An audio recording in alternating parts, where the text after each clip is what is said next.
Rolling. I'm Al Bandura, and I'd like to talk briefly about a line of work that I'm doing on the mechanisms of moral disengagement. The thing that puzzled me, if we look at the work on moral agency, most of the work is centered on how you develop moral standards. And so we develop standards of right and wrong, and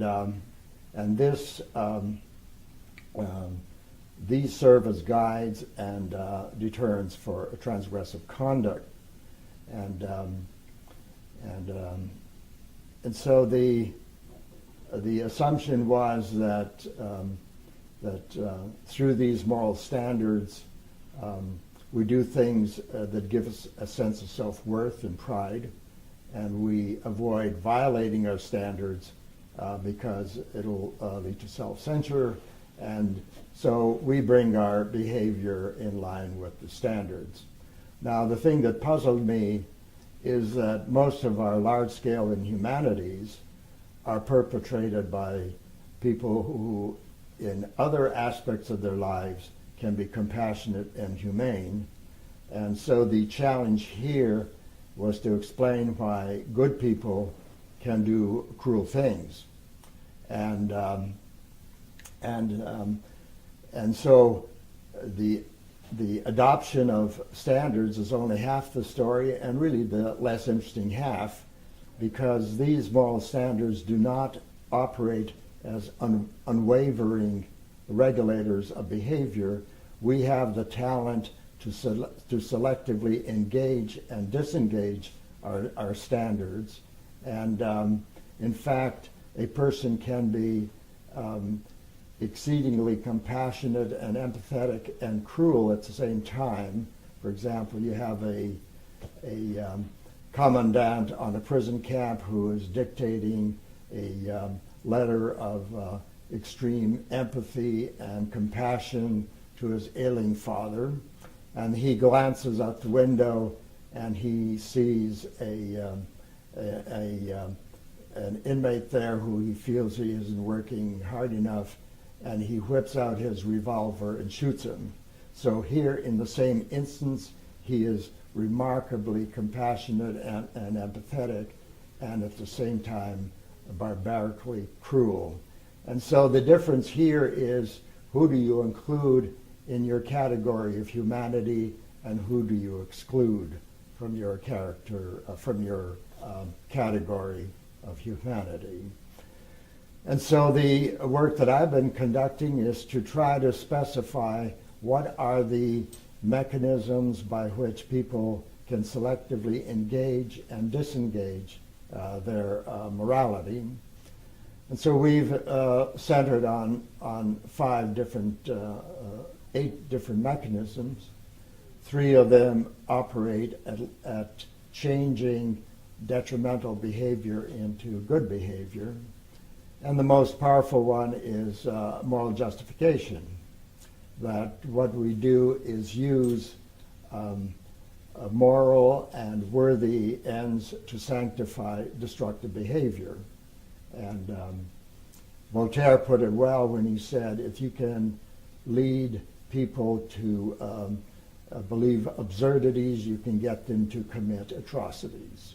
And so we do a lot of killing in the name of religious principles, political ideologies, national imperatives, and so on. Another mechanism that transforms the behavior is we use sanitized languages in euphemisms and convoluted language that masks the injury we are causing. A third mechanism is through advantageous comparison, where our own inhumanities look minor when compared to more egregious inhumanities. So you'll have a terrorist who identifies with a population that he feels is being grossly mistreated, and he sees his behavior as martyrdom, and so on. Though these 3 are exceedingly powerful because they not only disengage your morality from destructive behavior. But if you buy into the justifications, it also engages your morality in the mission. Then the other two mechanisms are to muck up the sense of agency for destructive behavior, and this is through displacement of responsibility and diffusion of responsibility. And we often cite the Milgram experiments as one in which, in the displacement of responsibility. But in real life, that's not the way in which authorization occurs, because no authority wants to issue destructive policies directly.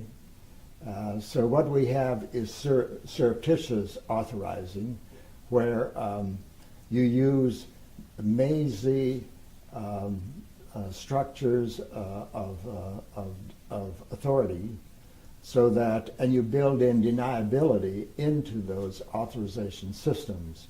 And so when because one, you don't want to be held accountable if the policy fails, and two, you have to live with yourself and you don't want blood on your hands.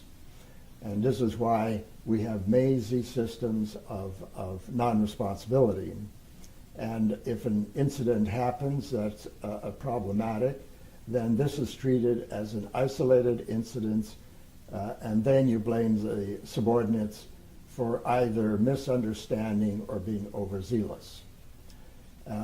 The other thing about the Milgram experiment is the authority was there and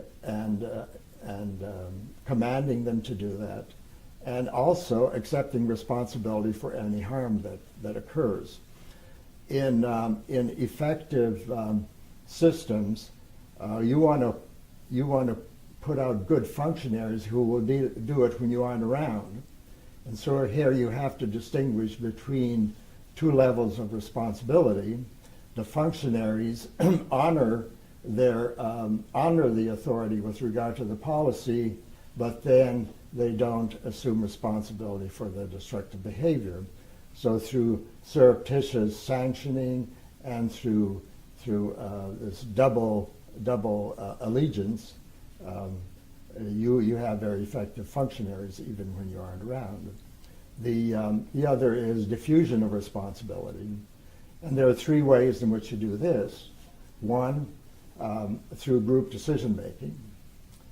Two, through fractionating the activity. In isolation, it looks pretty innocent, but collectively, it's quite destructive. And three, through group action, so that you can, and anonymity, so you can always claim that the other folks really were more responsible for this. And Napoleon once creatively said that collective crimes incriminate no one. And then the third mechanism has to do with dealing with the consequences of your actions. So if you deny or you minimize or you dispute the harmful effects, then there's no reason why your moral agency should even be activated. So a great deal of effort is expended to work on the consequence part. For example, that Pulitzer Prize winning photo from Nearly of the napalm bombing with the girl running probably did more to generate aversion to that war than all the newspaper reports. And so the military learned from Vietnam that you don't allow the press on the field, and so they essentially did that in Bosnia and in Iraq and Afghanistan. But then we had Al Jazeera putting out the destructive effects. The final two mechanisms operate on attributing blame to the victim, and so here you can even feel righteous in that mode. and then you also dehumanize the victims.